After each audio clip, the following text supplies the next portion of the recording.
What's up, everyone? This is Blue. Welcome back to Let's Play Mega Man 2.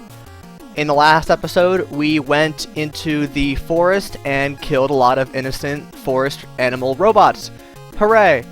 In this episode, we will be using the Leaf Shield, which is Woodman's weapon, on a new Robot Master, on a stage that can be a bit tricky sometimes.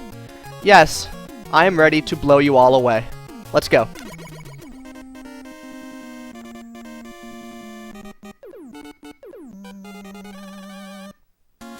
The music on Airman's level is pretty well known. It's actually in the Super Smash Bros. Game. It's pretty good, I like it. It's pretty rockin'. Has some nice 8-bit guitars in it.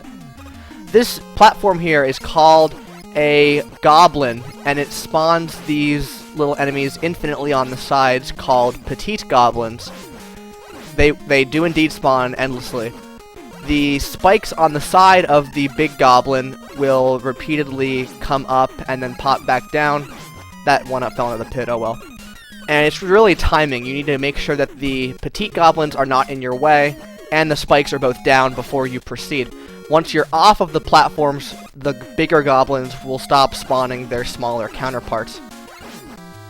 This section is nice because it gives you smaller platforms in between the larger goblins, but later on the stage will not be so generous.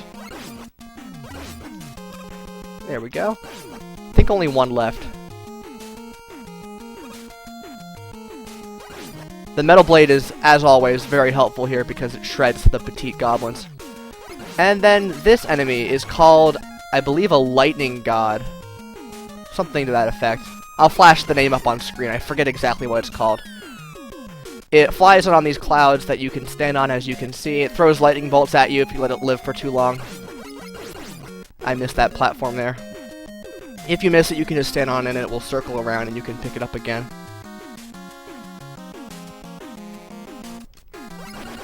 There we go, that's a bit better.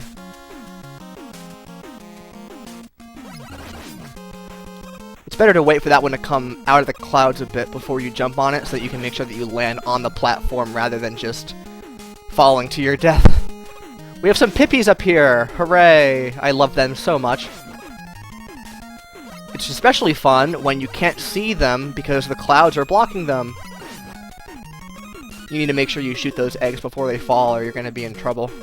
There are some squirms down here, but they aren't really in the way at all. They're just kind of there. You can kill them if you want to, I guess, for health. I guess I'll get that. Why not? But they're really not in the way. They shouldn't really hurt you. This up here is a bit trickier than before. This game is going to put two goblins right next to each other. I don't want to spawn the second one yet because it's important to make sure that the spikes on the side have at least one point where they're both down at the same time, because if you don't, then you really can't move on without getting hit. This is what I like to do. I like to use the time stopper right here, and then do that. Much easier than trying to align up both sets of spikes and all the petite goblins. This new enemy is called a Fan Fiend. It essentially just blows you backwards. I'm not pushing any buttons, it just pushes me to the left, and you can shoot them down. They don't really have any other attacks to my knowledge. However, sometimes... Oh, shoot, I missed that Pippi. Need to remember that they're constantly spawning, and even when I know they're there, they sometimes get the eggs past me. The Fan Fiends will sometimes actually glitch themselves out of existence. It's not... Oh, you see? Like that. Because they keep pushing towards the edge of the screen, and once they push you towards the edge, they have to respawn. So sometimes when they're doing that, they have difficulty respawning, and they just kind of pop out of existence. It happens on occasion. Another example of suboptimal game design, in my opinion. Oh, that was close. Whoa, I dodged that. The Pippies are only nice because they give you so many chances at getting health and stuff from all the co-Pippies that spawn out of the eggs. So in that sense, they're nice, but when you're jumping over pits with them constantly spawning, it's really annoying. Okay, this is Airman up here. Airman is kind of cheap. He creates these tornadoes that sometimes you can get through, and sometimes you cannot. That one I could have gotten through, but he can create patterns where it's impossible to jump through them without getting hit.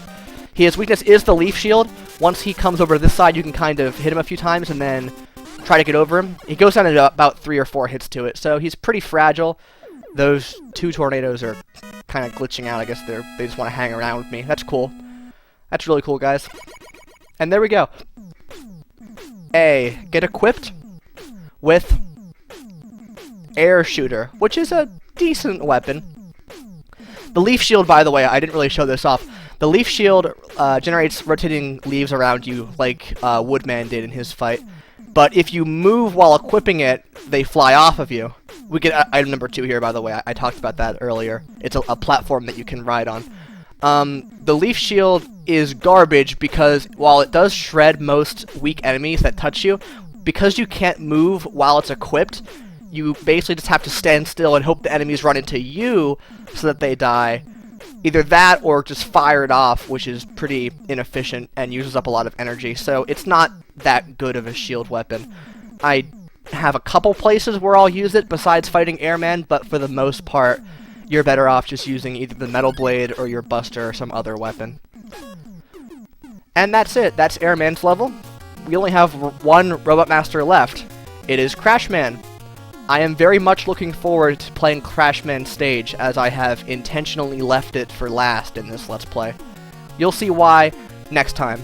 Thank you very much for watching. I'll see you next time on Mega Man 2, and we will tackle Crashman. See you all then.